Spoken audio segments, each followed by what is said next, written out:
Hello everyone, welcome to winners point education. मैं अमिता त्रिपाठी, आपकी Hindi teacher. मैं आज आपके लिए काव्यांजलि पुस्तक से श्रद्धा मनुसर्ग से पहले का शीर्षक गीत लेकर आई हूँ, जो कि जयशंकर प्रसाद द्वारा रचित लहर नामक काव्य से अवतरित है। जैसा कि आपको पता है कि जयशंकर प्रसाद छायावादी कवि के प्रथम स्तंभ माने जाते हैं।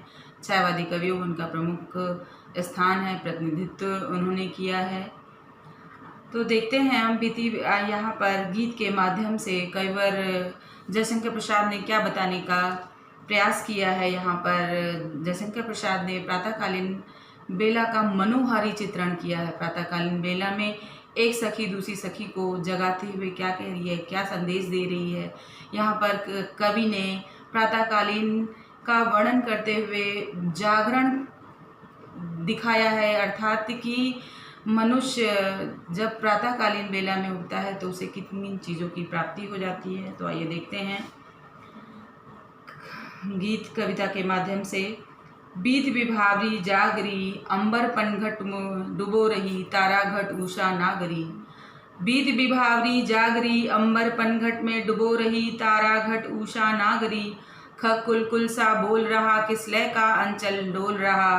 खग कुलकुल सा बोल रहा, किसलय का अंचल डोल रहा। लो यह लतिका भी भर लाई, मधु मुकुल नवल रस गागरी। अधरों में राग अमंद पिए, अलकों में मलियज बंद किए।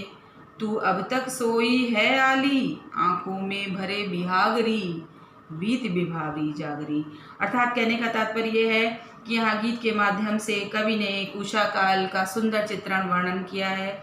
यहाँ पे मनोहारी चित्रण प्रातःकालीन बेला का किया गया है। यहाँ पे मानवीकरण अलंकार से सजाया गया है उसे। और एक सुंदर एक सखी दूसरी सखी को जगाते हुए कहती है, क्या कहती है देखिएगा। बीत विभावरी जागरी, अंबर पनघट में डुबो रही, तारा घट उषा नागरी।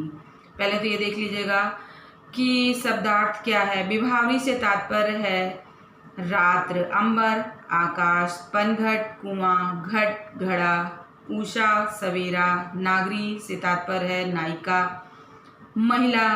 खग कुल पक्षियों का समूह, कुल यानी पक्षियों की कलरव ध्वनि।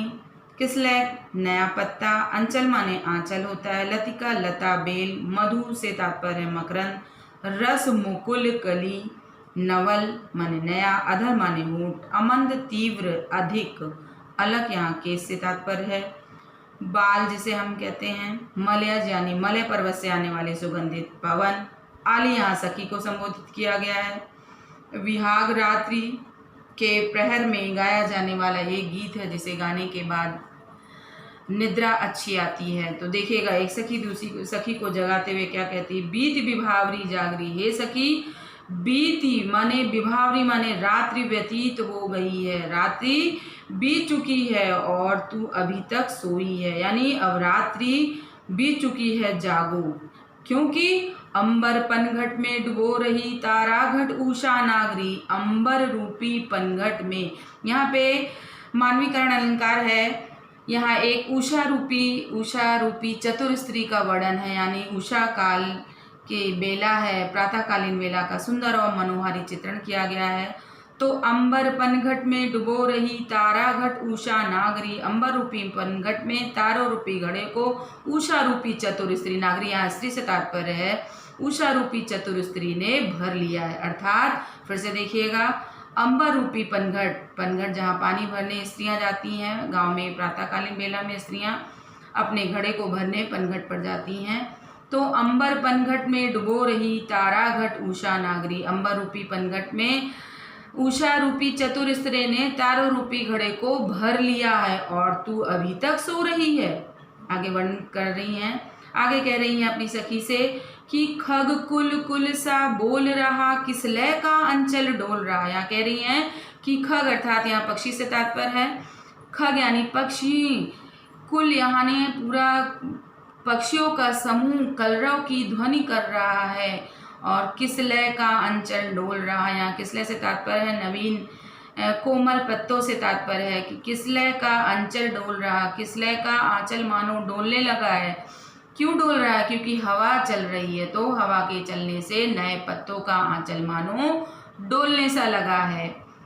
लोय लतिका भी भर लाई, मधु मुकुल नवल रस गागरी। यहाँ पर बेल पत्तों से तात्पर्य है बेल ने, यानी नवीन पत्तों ने भी अपने गागर को नवीन रस से भर लिया है। अर्थात कहने का तात्पर्य है कि मकरंद कली ने भी अपने गागर को नवीन पराग रूपी रस से भर लिया है। मधु मुकुल नवल रस गागरी, यानी मकरंद से रस से अपने घड़े को उसने भी भर लिया है और तू अभी भी सो रही है। आगे कहती है सखी, दूसरी सखी को अपने समझाते हुए कह रही है। कवि अंत में उषा काल का चित्रण करते हुए कहता है कि हे सखी, तू अभी तक सो रही है। तो कहते हुए कहती हैं कि अधरों में राग अमंद पिए, अलकों में मलयज बंद किए, तू अब तक सोई है आली आंखों में भरे विहागरी। कह रही हैं कि कवि अंत में यही कह रहा है कि तुमने अपने होठों में कभी ना मंद पड़ने वाली मुस्कान को बंद करके सोया है, यानी कभी ना मंद पड़ने वाली मुस्कान, यानी प्रेम रूपी मदिरा का पान कर कर अपने आँखों में मदिरा की मुस्कान को बंद करके तुम अभी भी सो रही हो। आगे कहती हैं कि अलकों में मलयज बंद किए। अलकों से तात्पर्य यहाँ पे है लटों में, बालों में। कह रही हैं कि अपनी आगे झुकी हुई लटों में सुगंध को समाये हुए हो। कि अलकों में मलयज बंद किए, अपने बालों में मलयज, यहाँ मलयज से तात्पर्य है कि मलय पर्वत से आने वाली सुगंधित पवन को अपने बालों में उसकी सुगंध को बंद किए हुए तू अभी तक सो रही है, तू अब तक सोई है आली। हे सखी, अब तो जाग जा, क्योंकि आंखों में भरे बिहागरी। कह रही हैं कि अब रात्रि व्यतीत हो चुकी है और तुम अभी भी अपने आंखों में मधुर विहाग राग को भर कर अभी तक सो रही है। हे सखी, जाग जाओ, क्योंकि रात्रि व्यतीत हो चुकी है। पूरे संसार में सभी लोग जग गए हैं, प्रातःकालीन बेला हो गई है। कवि यहाँ प्रकृति के माध्यम से समझाने का प्रयास कर रहा है। एक ये भी संदेश दे रहा है कि जागरण, संसार में जागरण का भी आह्वान कर रहा है कि लोगों को जागना चाहिए, अपने कर्म के लिए सजग होना चाहिए। इस तरह से नहीं कि वो हम बिस्तर पे प्रातःकालीन बेला होने पर भी पड़ा रहे, क्योंकि यदि वो सोएगा तो खोएगा। कहते हैं कि प्रातःकालीन बेला में उठने से सारे कार्य पूर्ण होते हैं। तो यहाँ पे एक सखी दूसरी को सखी को समझाते हुए कह रही है कि हे सखी, उठ जा। यहाँ पर स्त्री अभी तक इसलिए सोई हुई है कि उसे विरहाकुल होने के कारण उसके सोने में विलंब हुआ और विलंब से उठने के कारण दूसरी सखी उसको जगा रही है। तो आप इसमें देखिएगा कि जयशंकर प्रसाद जी ने अपनी शुद्ध संस्कृत खड़ी बोली का प्रयोग किया है। यहाँ पे अनुप्रास अलंकार है, मधु मुकुल यल्लो या लतिका भी भर, किसलय का अंचल डोल रहा। किसलय रूपी पत्तों में, यानी नवीन पत्तों का अंचल मानो डोलने लगा। मनु मानो मेरे जान जहाँ आता है वहाँ पर उत्प्रेक्षा अलंकार होता है। तो बच्चों, आज मेरा यहाँ पे गीत शीर्षक समाप्त होता है। अगले शीर्षक में मैं फिर आपसे मिलूँगी। बच्चों, आपको कोई भी पाठ से किसी भी कवि को अगर आपको ना समझ में आया तो आप मुझे कमेंट्स में ज़रूर लिखिएगा, जो भी पाठ आपको पढ़ना है। तब तक के लिए धन्यवाद।